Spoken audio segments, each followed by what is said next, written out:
ஆண்டவராகிய இயேசு கிறிஸ்துவின் இனிய நாமத்தில் இந்த மார்ச் மாதத்தினுடைய 2வது வாரத்தில் வந்திருக்கவங்க ஒவ்வொருவரையும் எல்ஷடாய் ஊழியத்தின் சார்பாக வாழ்த்துகள் சொல்லி வரவேற்கிறோம். இந்த அருமையான காலவேளையில் தேவனுடைய சமூகத்தில் வந்திருக்கவங்க ஒவ்வொருவரோடு தேவன் இடைப்பட வல்லமையுள்ளவராக இருக்கார். நீங்களும் நானும் ஆராதிக்கிற தேவன் பேசுகிற தேவனாக இருக்கார். நம்முடைய உள்ளான மனுஷனை பலப்படுத்துகிற தேவனாக இருக்கார். இந்த நாளுடைய ஆராதனைக்காக நாம் ஜெபிப்போம். விசேஷமாக இந்த நாளுடைய ஆராதனை நடத்துகிற அருமையான மகன் சதீஷ்காக ஈஃபோக்காக என் தேவனை ஸ்தோத்திரிக்கிறேன். கர்த்தர் அவளை சிலுவையில் மறுத்து வெளிப்படும்படியாக இந்த நாளிலே கர்த்தர் நம்முடைய ஆராதனை நேரத்தை பொறுப்பேற்றுக் கொண்டு நம்மை உற்சாகப்படுத்தும்படியாக, நம்மை பலப்படுத்தும்படியாக இருக்கிற இடத்துல தலைகளை தாழ்த்தி ஒப்பு கொடுத்து ஜெபிக்கலாம். பரலோக பிதாவே, இந்த ஆஸ்வதிக்கப்பட்ட மனமகிழ்ச்சியான நாளுக்காக நன்றி செலுத்துகிறோம். இந்த அருமையான கால வேளையில் உங்களுடைய சமூகத்தில் வருவதற்கு நீங்கள் பாராட்டின கிருபைகளுக்காக நன்றி ஆண்டவரே. ஆண்டவரே, இந்த மார்ச் மாதத்தினுடைய 2வது வாரத்தில் நம்முடைய சமூகத்தில் நாங்கள் கடந்து வந்திருக்கிறோம். கர்த்தர் ஆண்டவரே, இந்த நாளிலே நீர் எங்களுடைய எல்லா விதமான காரியங்களை நீங்கள் அறிந்திருக்கீங்க. எங்களுடைய இருதயத்தின் ஏக்கத்தை அறிந்திருக்கீங்க. எங்களுடைய எல்லா விதமான பலவீனங்களை நீங்கள் அறிந்திருக்கீங்க. கர்த்தர் ஒருவர் மாத்திரமே எங்களை பலப்படுத்துங்க, எங்களோடு பேசுங்க. இந்த நாளுடைய ஆராதனை நடத்துகிற சதீஷ்காக ஈஃபோக்காக ஜெபிக்கிறோம். கர்த்தர் அவளை சிலுவையில் மறுத்து வெளிப்படுங்க. ஆண்டவரே சப்பா, இதை பார்த்து கொண்டிருக்க ஒவ்வொருவரையும் நீங்கள் ஆசீர்வதிக்க வேண்டுமா ஜெபிக்கிறேன். ஆண்டவரே, நான் இதில் கலந்து கொண்டது நல்லது என்று அறிந்து கொள்ளத்தக்கதாய் கர்த்தர் அவர்களுடைய உள்ளான மனுஷனை பலப்படுத்த வேண்டுமா ஜெபிக்கிறோம். ஆவியானவருடைய கருத்தில் ஒப்புக் கொடுக்கிறோம்.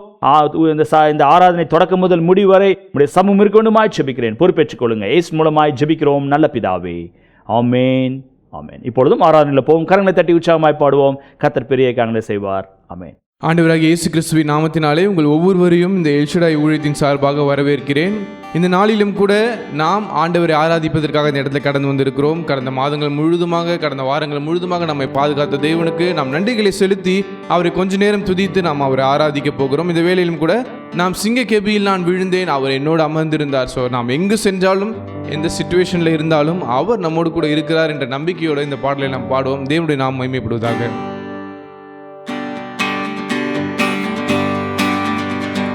சிங்கக்கெபியில் நான் விழுந்தேன், அவர் என்னோடு அமர்ந்திருந்தார்.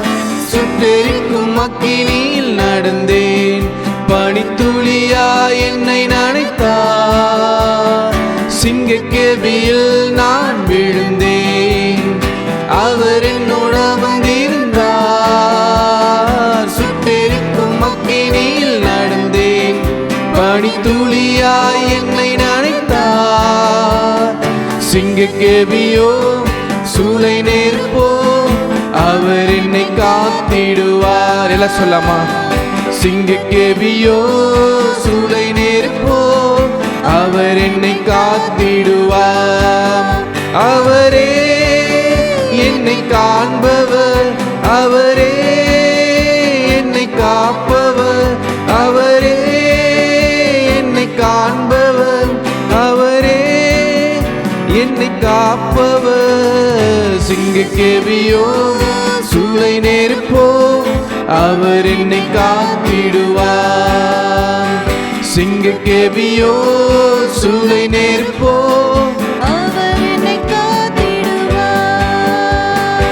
எதிரிகள் என்னை சுற்றி வந்தாலும் தூத சேனைகள் கொண்டு என்னை காப்பாரே. எதிரிகள் என்னை சுற்றி வந்தாலும் தூத சேனைகள் கொண்டு என்னை காப்பாரே. ஆவியினால் யுத்தம் வெல்வேனே, சாத்தானி சமுத்திரம் விழுங்குமே. ஆவியினால் யுத்தம் வெல்வேனே, சாத்தானி சமுத்திரம் விழுங்குமே. அவரே என்னை காண்பவர், அவரே என்னை காண்பவர், அவரே என்னை காண்பவர், அவரே என்னை காப்பவர். சிங்கக்கெபியோ சூளை நெருப்போ, அவர் என்னை காத்திடுவார்.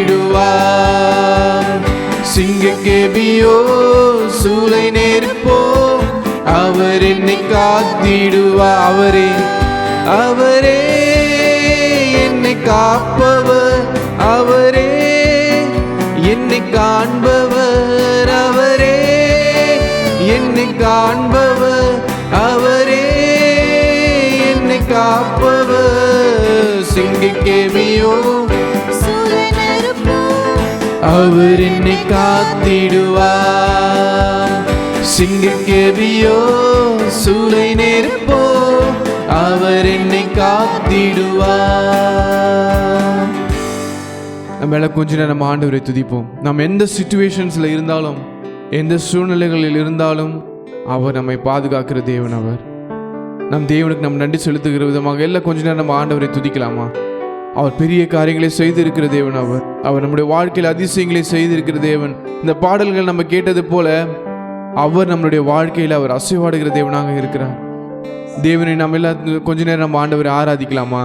அவர் பெரிய காரியங்களை அவர் செய்கிற தேவன். அவருடைய கிருபை நம்மளுடைய எல்லாருடைய வாழ்க்கையிலும் இதுவரைக்கும் அவர் அசைவாடி கொண்டிருந்தது. ஆண்டவரை நோக்கி எல்லாம் துதிக்கலாம். ஆண்டவரே உண்மை நாங்கள் துதிக்கிறோம். ஆண்டவரே நாங்கள் எந்த சூழ்நிலைகளில் இருந்தாலும் நீர் எங்கள் மத்தியில் வருகிற தேவன். ஆண்டவரே எங்களோடு அசைவாடுகிற தேவன். ஆண்டவரே அந்த நம்பிக்கை எப்பொழுதும் எங்களுக்குள்ளே இருக்க எங்களுக்கு உதவி செய்ய வேண்டுமாய் நாங்கள் செபிக்கிறோம். ஆண்டவரே எங்களுக்கு ஆண்டவரே நீர் தந்த எல்லா கிருபைகளுக்காக நன்றி. ஆண்டவரே இதுவரை நாங்கள் நிற்பதும் ஆண்டவரே நிர்மூலமாகாது இருப்பதும் உம்முடைய சுத்த கிருபை மட்டுமே. ஆண்டவரே உண்மை நாங்கள் துதிக்கிறோம். ஆண்டவரே எல்லாம் ஆண்டவரை துதிக்கலாமா? கொஞ்ச நேரம் அவர் தந்த இந்த நல்ல ஜீவனுக்காக, அவர் நம் தந்த இந்த நல்ல ஹெல்த்துக்காக, அவர் நமக்கு நல்ல கொடுத்த இந்த உணவுக்காக, உடைக்காக ஆண்டவருக்கு நம்ம சொல்லாமா? நன்றிகளை சொல்லாமா? ஆண்டவரே நீ தந்த கிருபைகளுக்காக நன்றி செலுத்துகிறோம். ஆண்டவரே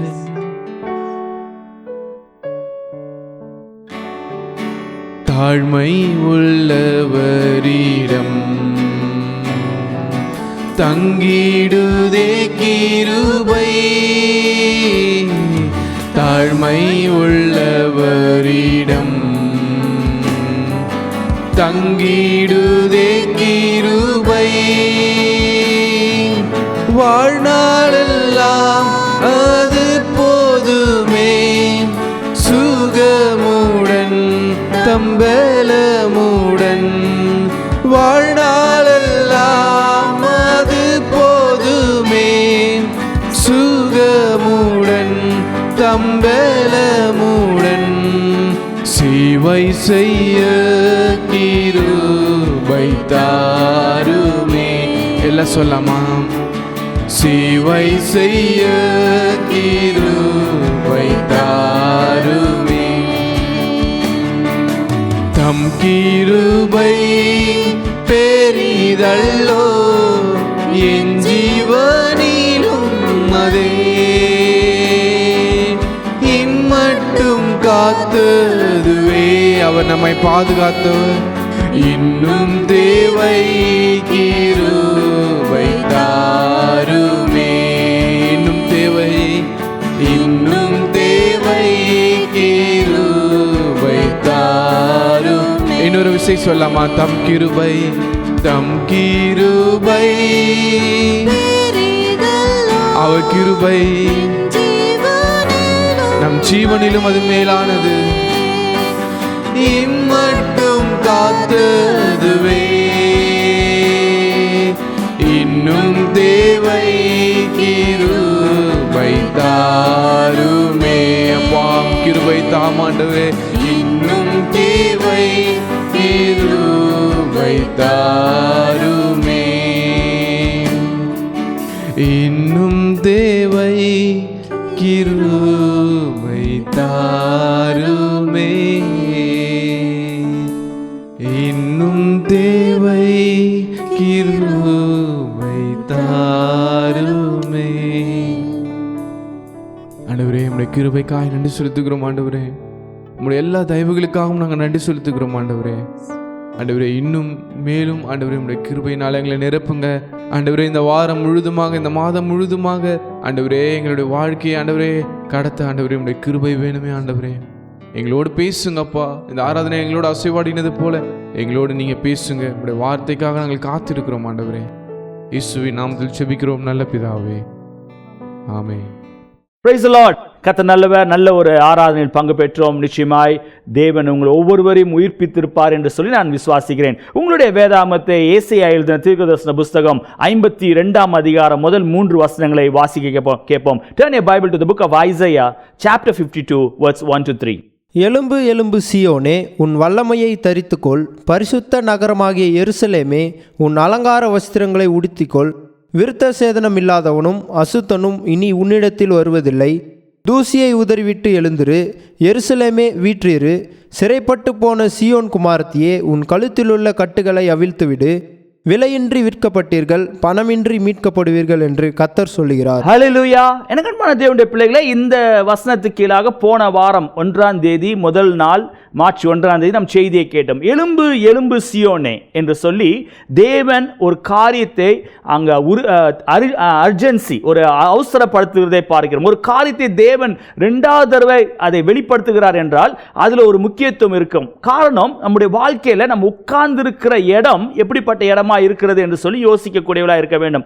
இதே ஏசியாவினுடைய 47ஆம் அதிகாரத்தில் வாசித்து பார்ப்பீர்கள் என்றால், பாபிலோனை பார்த்து ஆண்டவர் சொல்றாரு, நீ தூசியில உட்காரு, you have to sit in the dust என்று சொல்லி அவர் அங்கு நடக்கக்கூடிய காரியங்களை, இஸ்ரவேல் ஜனங்கள் அடிமைத்தனத்தில் போகப்பட்ட சூழ்நிலையில அவர்களுக்கு கொடுக்கப்பட்ட காரியம், உன்னுடைய வஸ்திரத்தை மாற்றிக்கொள், நீ வந்து தூசியில உட்காரு என்று சொல்லி அவர் ஆரம்பிக்கிறார். ஆனால் 51ஆம் அதிகாரத்தில் வரும்போது அந்த அதிகாரத்தினுடைய கடைசி 2 வசனம் 22, 23ஆம் வசனத்தை வாசிக்கலாமா?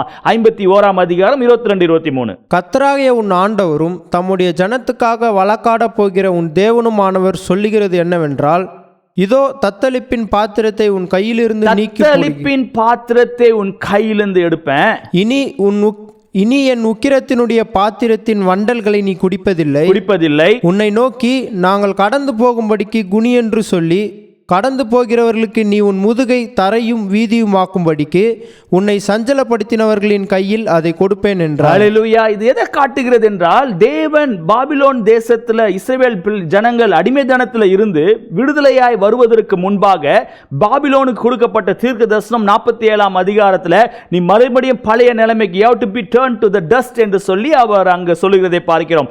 51ஆம் அதிகாரத்தில் வரும்போது தேவனுடைய பிள்ளைகளுக்கு கொடுக்கிற வாக்கு தத்துவம், இனி துஷ்டன் உன் வழியில வருவதில்லை. உன்னுடைய வாழ்க்கையில அநேக போராட்டங்கள், அநேக கஷ்டங்கள், அநேக வேதனைகளை நீ சந்தித்து உன்னுடைய முதுகை அவர்களுக்கு தரையை போல அவர்களுக்கு வளைந்து கொடுத்து அடிமைத்தனத்தில் நீ இருந்திருக்கலாம். ஆனால் நான் அதை எல்லாவற்றையும் திருப்பி உன்னை மறுபடியும் நிலைநிறுத்துவேன் என்று சொல்லிட்டு இந்த 52ஆம் அதிகாரத்தில் வரும்போது சொல்றாரு, எலும்பு எலும்பு சியோனே. மறுபடியும் ஒரு அர்ஜென்சியை அங்க காட்டுகிறதை பார்க்கிறோம். அது மாத்திரமல்ல, அவர் 2வது ஒன்று சொல்றாரு, clothe yourself. அந்த இடத்துல பார்க்கிறோம், உன் அலங்கார வஸ்திரங்களை உடுத்திக்கொள், விருத்த சேதனம் இல்லாதவனும் அசுத்தனும் இனி உன்னிடத்துல வருவதில்லை என்று சொல்லி அவர் சொல்லுகிறதை பாருங்க. போன வாரம் இந்த வசனத்துக்கு எல்லாம் நம்ம செய்தியை பார்த்தோம். 2வது வசனத்தில் பார்க்கும்போது தூசியை உதறிவிட்டு எழுந்திரு. இன்னைக்கு உங்களுடைய வாழ்க்கையில், என்னுடைய வாழ்க்கையில் தூசி என்று சொல்லப்படுகிற எந்தை குறிக்கக்கூடியதாக இருக்கு. ஒருவேளை நம்முடைய பாவங்களா இருக்கலாம், நாம் தேவனுக்கு பிரியமில்லாத காரியங்களை செய்திருக்கலாம், இல்லை தேவனை விட்டு தூரமாக போயிருக்கலாம், இல்லை தேவனை என்னுடைய வாழ்க்கையில் இது ஏன் அனுமதித்தார் என்று சொல்லி உங்களுக்கும் தேவனுக்கும் உள்ள அந்த உறவில் ஒரு விரிசல் ஏற்பட்டிருக்கலாம். ஆனால் தேவன் இந்த கால வேளையில் எதிர்பார்க்கிற காரியம், உன்னுடைய தூசியை, உன்னுடைய பாவத்தை, உன்னுடைய வேதனையை, உன்னுடைய எல்லா விதமான காரியங்களை உதறி தள்ளிவிட்டு எருசலேமே வீற்றிரு, சிறைப்பட்டு போன சீயோன் குமாரத்தியே, உன் கழுத்தில் உள்ள கட்டுகளை அவிழ்த்து விடு என்று சொல்கிறார். இந்த காலவேளையில தேவன் எதிர்பார்க்கிற காரியம், அவர் ஒரு காரியத்தை உங்களுக்கு அர்ஜென்சியாக, எமர்ஜென்சியாக உடனே உதவி செய்யும்படியாக, எலும்பு எலும்பு சியோனே உன் வஸ்திரத்தை தரித்துக்கொள் என்று சொல்லிட்டு அதுக்கு சொல்றாரு, விருத்த சேதனம் இல்லாதவனும் அசுத்தனும் இனி உன்னிடத்துல வருவதில்லை. அப்படின்னா உனக்கு விரோதமாய் எழும்பினவர்கள் இனி உனக்கு விரோதமாய் எழும்பாதபடி நான் உன் பட்சத்திலிருந்து உனக்கு உதவி செய்வேன். ஆனா நீ செய்ய வேண்டிய காரியம் என்ன? உன்னுடைய தூசியை, உன்னுடைய பாவத்தை அறிக்கை செய்து உன்னுடைய தேவனிடத்தில் பாவ மன்னிப்பை பெற்றுக்கொண்டு உன்னுடைய உறவில், தேவனுக்கும் உங்களுக்கும் உள்ள அந்த உறவில் விரிசல் ஏற்பட்டிருக்கும் என்றால் ஆண்டவரிடத்தில் ஒரு மனமாயி, ஆண்டவரே நான் மறுபடியும் உம்மை தேடத்தக்கதாய், நீர் கொடுத்த அந்த அழைப்பில் ஓடத்தக்கதாய் எனக்கு உதவி செய்யுங்க என்று சொல்லி கேட்கக்கூடியவர்களாக இருக்க வேண்டும். நீங்களும் நானும் ரட்சிக்கப்பட்டவர்கள், தேவனை சொந்த ரட்சகராய் ஏற்றுக்கொண்டவர்கள். அநேக நேரம் தேவனை விட்டு தூரமாக போயிருக்கலாம். ஒருவேளை சில சந்தர்ப்பங்கள், சில சூழ்நிலைகள், பிசாசானவன் கொண்டு வந்த அநேக காரியங்களை நாம் தள்ளப்பட்ட நிலைமையில ஆண்டவர் ஏன் என்னை கைவிட்டார், ஏன் எனக்கு இந்த காரியத்தை அனுமதித்தார் என்று சொல்லி ஒருவேளை நீங்களும் நானும் யோசித்துக் கொண்டிருக்கலாம். நம்முடைய வாழ்க்கையில் நடந்த எல்லா காரியங்களையும் யோசிக்கும் போது கர்த்தர் இதை அனுமதித்து விட்டாரா, கர்த்தர் இதை மறந்து விட்டாரா என்று சொல்லி நீங்கள் கலங்கலாம். ஆனால் உங்களை பார்த்து சொல்ல விரும்புகிற காரியம், தேவன் எதிர்பார்க்கிற காரியம், உன் தூசியை உதறிவிட்டு எழுந்திரு. அது மாத்திரமல்ல, உன் கழுத்தில் உள்ள கட்டுகளை அவிழ்த்து விடு. எந்தெந்த காரியங்களா உங்க வாழ்க்கையில கட்டப்பட்டு இருக்கிறதோ, எந்தெந்த காரியங்களா நீங்க கட்டப்பட்டிருக்கீங்களோ அதுல ஒரு விடுதலை விடுதலையை பார்க்க வேண்டும். ரோமர் 8:28 ரொம்ப அழகா ஒரு வசனம் இருக்கு. Everything God works for good for those who love him who had been called according to his purpose. அவரிடத்துல அன்பு கூறுகிறவர்களுக்கு சகலமும் நன்மைக்கு ஏதுவாகவே நடக்கிறது என்று சொல்லி வேதத்தில் பார்க்கிறோம். இந்த செய்தியை கேட்டுக்கொண்டிருக்க அருமையான தேவனுடைய பிள்ளைகளே, இந்த மார்ச் மாதத்துல அநேக காரியங்களை குறித்து நீங்க யோசித்துக் கொண்டிருக்கலாம், அநேக பயங்கள் உங்களை ஆட்டி படைத்துக் கொண்டிருக்கலாம். ஆனால் இந்த காலவெளியில் தேவன் எதிர்பார்க்கிற ஒரு காரியம், நீ எல்லாவற்றையும் விட்டு எழுந்து, அதாவது தூசியை உதறி விட்டு எழுந்துரு. எந்தெந்த காரியம் கர்த்தருக்கு பிரியமில்லாம இருக்கிறதோ, எந்தெந்த மனுஷர்கள் உங்களுக்கு விரோதமாக எழும்பி கொண்டிருக்காங்களோ எல்லாவற்றையும் ஒதுக்கி தள்ளிவிட்டு கர்த்தரை நோக்கி பார்க்கக்கூடிய ஒரு நல்ல விசுவாசியாய் உருவாக வேண்டும், நல்ல சபையாக உருவாக வேண்டும், நல்ல ஒரு தலைவராய் உருவாக வேண்டும். தேவன் எதிர்பார்க்கிற ஒரு காரியம், உங்களுக்கும் தேவனுக்கும் உள்ள அந்த உறவை நீங்கள் உறுதிப்படுத்திக் கொள்ள வேண்டும். மூன்றாவது ஒரு காரியத்தை போட்டிருக்கு, விலையின்றி விற்கப்பட்டீர்கள், பணமின்றி மீட்கப்படுவீர்கள் என்று கர்த்தர் சொல்றார். இது எதை காட்டுகிறது என்றால், கர்த்தர் தன்னுடைய விலையேற பெற்ற ரத்தத்தை கொடுத்து உங்களையும் என்னையும் மீட்டு எடுத்தது. இதை குறித்து ஒரு சில வசனங்களை வாசிக்க போறோம். வாசிங்க. எபேசியர் 2 8 9 வாசிக்கலாம்.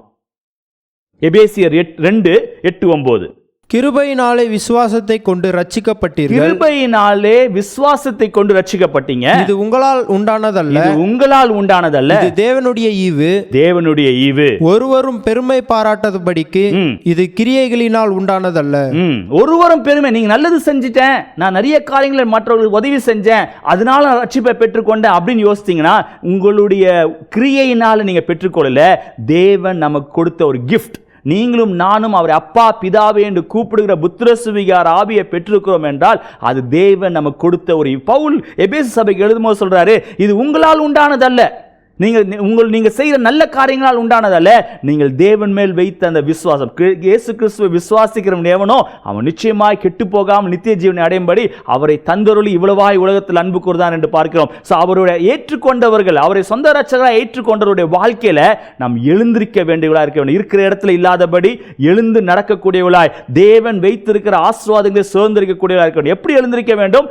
நம்முடைய எல்லா விதமான கட்டுகளை அவிழ்த்து போடக்கூடியவர்களாய், தூசியை உதறி தள்ளிவிட்டு ஓடக்கூடியதாக இருக்க வேண்டும். இதே பவுல் தீத்துக்கு எழுதும்போது இப்படியாக எழுதுகிறார். வாசிங்க. தீத்து எழுதுகிற நிருபம் 3:5 நாம் செய்த நீதியின் கிரியைகளின் நிமித்தம் அவர் நம்மை ரட்சியாமல் தமது இரக்கத்தின்படியே, அவருடைய இரக்கத்தின்படியே மறுஜன்ம முழுக்கினாலும் பரிசுத்த ஆவியினுடைய புதிதாக்குதலினாலும் நம்மை ரட்சித்தார். ஆவியின் புதிதாக்குதலினாலே நம்மை ரட்சித்தார். ஹல்லேலூயா. எனக்கு அன்பான தேவனுடைய பிள்ளைகளே, இதுதான் ரொம்ப முக்கியம். இன்றைக்கு நீங்களும் நானும் நாம் செய்கிற நீதியினால, ஒருவேளை 4 பேருக்கு உதவி செஞ்சுட்டேன், 4 பேருடைய வாழ்க்கையில நான் ஏதோ ஒரு காரியத்தை பண்ணிட்டேன், இல்ல சபைக்கு கரெக்டா நான் போயிடுறேன், ஒவ்வொரு ஞாயிற்றுக்கிழமை ஆராதனை கடந்து கொள்கிறேன், ஒவ்வொரு நாள் நான் ஏதோ கடமைக்கென்று வேதத்தை எடுத்து படிக்கிறேன் என்று சொல்லி வெளியரங்கமாய் காட்டக்கூடிய எந்த ஒரு காரியத்தினால் நீங்கள் ரட்சிக்கப்படல.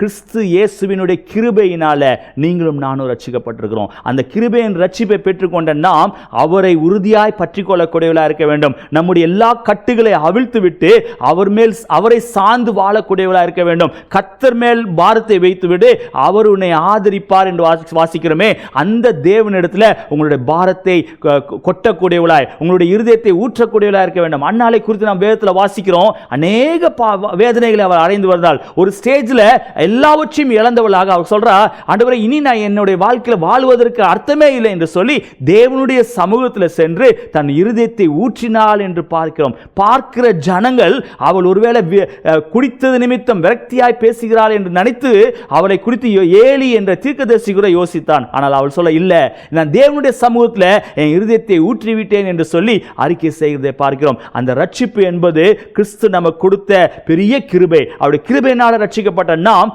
அவருக்காய் வாழக்கூடியவர்களாக இருக்க வேண்டும். இதே பவுல் ரோமர் நிருபத்தில் எழுதும்போது இப்படியாக சொல்கிறார். வாசிங்க. 3:24. இலவசமாய் அவருடைய கிருபையினாலே கிறிஸ்து இயேசுவில் உள்ள மீட்பை கொண்டு நீதிமான்களாக்கப்படுகிறார்கள். ஹல்லேலூயா. எதனால நீதிமான்களாக்கப்பட்டோமா?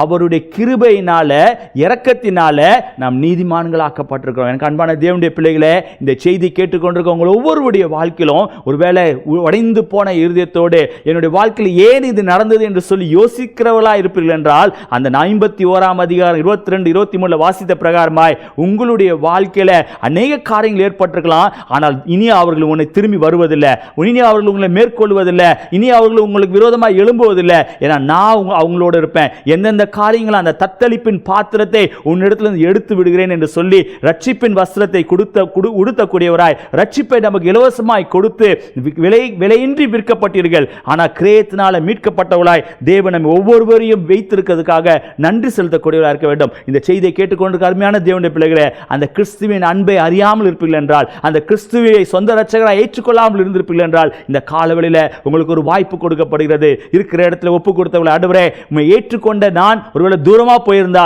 இன்றைக்கு நான் உங்களுடைய சமூகத்தில் கடந்து வரணும். ஒருவேளை அவன் இதுவரை உம்மை ஏற்றுக்கொள்ளாதபடி ஏதோ கடமைக்கென்று வாழக்கூடிய ஒரு கிறிஸ்தவனாக இருப்பான் என்றால், இன்றைக்கு உண்மையான ஒரு கிறிஸ்தவனாக என்னை அர்ப்பணிக்கிறேன் என்று சொல்லி அர்ப்பணிக்கும் போது கர்த்தர் உங்களை கொண்டு பெரிய காரியங்களை செய்ய வல்லமையுள்ளவராக. ஒப்பு கொடுத்து ஜெபிக்கலாமா? பரலோக பிதாவே, இந்த அருமையான கால வேளைக்காக நன்றி செலுத்துகிறோம். இந்த அருமையான வேளையில் உங்களுடைய சமூகத்தில் வருவதற்கு நீங்க பாராட்டின பெரிதான கிருபைகளுக்காக நன்றி ஆண்டவரே. எங்களை கரம் பிடித்து நடத்தினீங்க ஆண்டவரே. இதுவரை நடத்தின எபினேசர் இனிமேலும் நடத்த வல்லமையுள்ளவராக இருப்பதற்காக நன்றி செலுத்துகிறோம். இந்த மார்ச் மாதம் 2வது வாரத்தில் இந்த செய்தியை கேட்டுக்கொண்டிருக்க ஒவ்வொருவரையும் ஆஸ்வதிப்பீராக.